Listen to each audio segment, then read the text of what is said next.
Hi, this is Jaya. In this video, we shall see about periods of world literature. World literature can be classified according to the following periods. The first one comes the classical period, then the Anglo-Saxon literature, the medieval period, the Renaissance literature, the 17th and 18th centuries, the 19th century and the 20th century. Now we shall see each in detail. The classical period ranges from 750 BC to 476 AD, and here the work is mostly ancient Greeks and that of the Romans. The Greek created the first European literature, and they also invented many literary forms including comedy, tragedy, the philosophical dialogue, lyric poetry and the epic. The Romans were the first to pattern their literature after the Greek models. And the literature of ancient Greece, as in other cultures, it was first in oral. And the forms of oral literature were myths.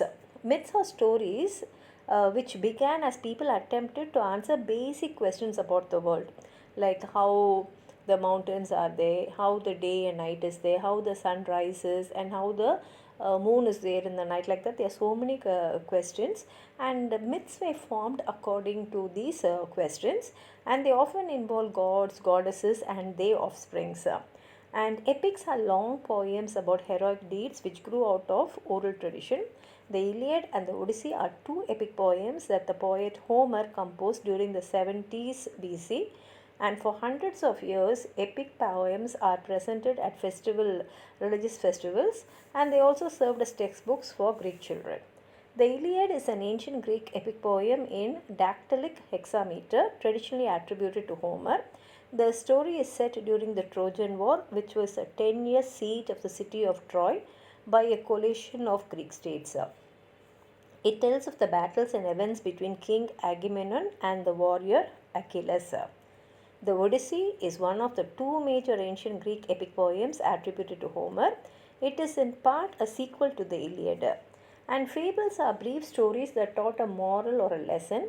And Aesop, a Greek slave who lived about 600 BC, created some of these stories that were passed on orally for generations before they were recorded. And lyric poetry expresses personal feelings. Sappho wrote lyric poetry which was meant to be sung to the music of lyre. Drama. Aristophanes was the greatest comedic playwright.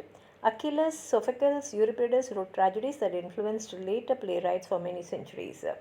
Aesop was a Greek fabulist and storyteller who created with a number of fables now collectively known as Aesop's fables. And many of the tales are characterized by animals and inanimate objects that speak, solve problems, and generally have human characteristics. Sappho was an archaic Greek poetry from the islands of Lesbos. Sappho is known for lyric poetry written to be sung and accompanied by a lyre. Most of Sappho's poetry is now lost, and what we have also has survived only in fragmental forms, except the one complete poem which we have is the Ode to Aphrodite. Achilles wrote Agamemnon, where he describes how the gods punish a family for a series of murders. The Persians, in which the Athenian victory at Salamis is celebrated. Prometheus Bound, where the myth of Prometheus, the world's first humanitarian, is discussed. Sophocles wrote Oedipus Rex, which explores the depth of modern psychoanalysis as Oedipus unwittingly kills his father and marries his mother in an attempt to avoid a prophecy which actually he fulfills anyway. Antigone describes the tale of a passionate young woman who refuses to submit to earthly authorities when it forbids a proper burial for her brother Polynices. The Women of Trachis, which offers a touching story of a jealous woman named Deianira and her husband Heracles. Euripides wrote Hippolytus and the Bacchia, where he explores the psyche of men attempting to deny a natural life force such as sexuality or emotional release. Medea, where he takes a look at the frenzied jealousy of a woman who has lost her husband's interest. Hecuba, in which he documents the cruelty of Greek warriors who enslaved the Trojan queen and sacrificed her daughter at the tomb of Achilles. The literature of ancient Rome consists of the following literary writers. Cicero, who is a great writer and statesman, his letters, speeches, and philosophical works have informed and influenced people for many centuries.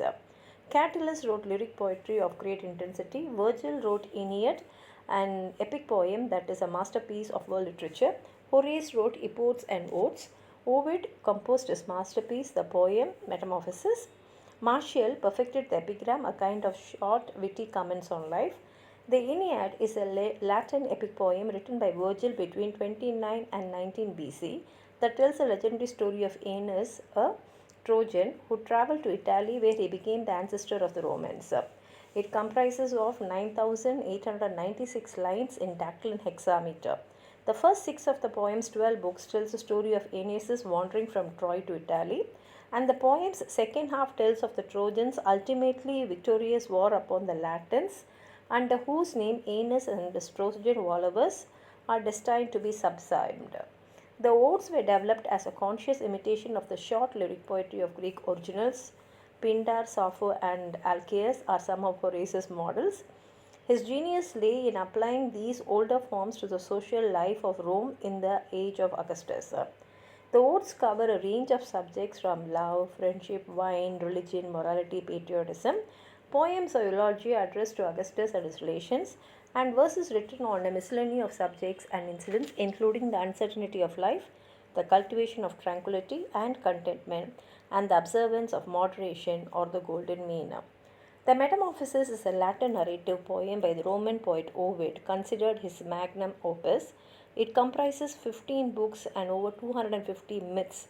The poem chronicles the history of the world from its creation to the deification of Julius Caesar within a loose mytho-historical framework. Next, when we see Anglo-Saxon literature, much of Anglo-Saxon literature reflects the heroic struggles of the Germanic people who settled in England. The oral tradition. The first Anglo-Saxon literature was oral. The kings and nobles would entertain large groups of people in enormous halls, often to celebrate victory in battle. A scope is a professional singer or minstrel. The scope would recite poems or retell stories about the legendary heroes and adventures. Sometimes the warriors would present at the gathering would sing about their own heroic deeds. The oral tradition reflected values that were largely pagan. Yet it continued for many years after the Anglo-Saxons were converted to Christianity. Original works by Christian writers also reflected the themes and the spirit of this oral literature. Types of Anglo-Saxon poetry are a heroic epic. This is a long narrative poem whose central character is a hero who is a noble figure with great courage and sometimes superhuman abilities. The most famous of these epics is Beowulf. It tells of the heroic deeds that were supposed to have happened during the 2nd or 3rd century AD. Next comes an elegiac lyric, which is a lyric poem in which a single speaker expresses thoughts and feelings. Like heroic epics, elegiac lyrics often recall the glories of the past. They deal with solemn subjects such as death. The Seafarer, which probably was composed in the early 70s, is an elegiac lyric. Riddles were another form of Anglo-Saxon literature. Composed in verse, they challenge the listener or reader to guess their subject. The Christian poets who wrote original works were influenced by the Anglo-Saxon oral tradition. Two such poets were the monks Cadmon and Sinwulf. Although their poems deal with religious topics and themes, their rhythm and imaginary are similar to the poetry that developed from the Anglo-Saxon oral tradition. Beowulf is an old epic English poem consisting of 3,182 alliterative lines. It may be the oldest surviving long poem in Old English and is commonly cited as one of the most important works of Old English literature. Anglo-Saxon prose is developed much later than poetry. Until King Alfred came to power in 871, most prose was written in Latin. Alfred translated Paulus Orosius's compendious history of the world in English. He encouraged others to translate Latin works and also to create original works in English. Another important historical work was Bede's Ecclesiastical History of the English People, written in 731. This work was translated from Latin into English in approximately 900 AD. Next, we have the medieval period, which ranges from 1000 to 1500 AD. Much of the literature of the medieval ages was presented orally. The literature took the form of songs, romantic tales, epic and lyric poetry, and plays. This era also produced several of the first great European writers to express themselves in their own language rather than in Latin. These writers created works that still stand as masterpieces of world literature. Forms of medieval literature are ballads, which are narrative songs that became popular during the Middle Ages. They told stories about ordinary people as well as legendary heroes. They often contained themes related to love, envy, bravery, loyalty, and revenge. Although many of these songs told of tragic or disastrous events, others were quite humorous. Next, we have romances, which are tales of adventure that celebrate the brave deeds of noble knights. Some examples are The Romance of the Rose, one of the most important French romances. Morte d'Arthur, written by Thomas Malory in 1400s. It was the first English prose version about King Arthur and the Knights of the Round Table. Tales about King Arthur also were composed in other countries including Italy, France, and Germany. The Romance of the Rose is a medieval French poem styled as an allegorical dream vision. It is a notable instance of courtly literature. The work's stated purpose is to both entertain and to teach others about the art of love. At various times in the poem, the rose of the title is seen as the name of the lady and as also seen as the symbol of female sexuality in general. Likewise, the other characters' names function both as regular names and as abstractions illustrating the various factors that are involved in a love affair. And forms of medieval literature are in poetry, we have epic poetry, which was an important means of expression during the Middle Ages. Example, the Song of Roland, a French poem, the Song of Nibelungs, a German epic, and the poem of the Cid, a great Spanish epic written during the 1100s. Lyric poems are about love and sung by wandering poets known as minstrels in Germany and troubadours in France. Narrative poetry is an example of a great example is Geoffrey Chaucer's masterpiece, The Canterbury Tales, which is a collection of stories in verse which uses the natural rhythms of the spoken language. It gives the readers a vivid picture of the English society in the 1300s. Geoffrey Chaucer is known as the father of English literature and is considered the greatest English poet of the Middle Ages. He was the first poet to be buried in Poets' Corner of Westminster Abbey. While he achieved fame during his lifetime as an author, philosopher, and astronomer, composing a scientific treatise on the astronomy for his 10-year-old son Lewis, Chaucer also maintained an active career in the civil service as a bureaucrat, courtier, and diplomat. Among his many works are the Book of the Duchess, The House of Fame, The Legend of Good Women, and Troilus and Cressida. He is best known today for the Canterbury Tales. Chaucer was crucial in legitimizing the literary use of the Middle English vernacular at a time when the dominant literary languages in England were French and Latin. Forms of medieval literature are drama and prose, where we have mystery plays which are based on the stories from the Bible. Miracle plays are the plays about the lives of saints. Morality plays taught moral and ethical values, and other prose works are the Decameron, is a collection of 100 tales written by the Italian writer Giovanni Boccaccio. Then we have Renaissance literature, which ranges from 1485 to 1660. The period following the Middle Ages in Western Europe is known as the Renaissance. Renaissance means rebirth. The Renaissance began in Italy in the 1300s and later spread north throughout Europe. It was marked by an incredible surge of creative and intellectual energy. This period produced some of the greatest works of arts, literature, and scholarship that the world has ever known. Renaissance literature and its characteristics are they are renewed interest in the cultures of ancient Greece and Rome. There was an emphasis on the individual. This emphasis on the individualism led to the questioning of authority such as the Catholic Church.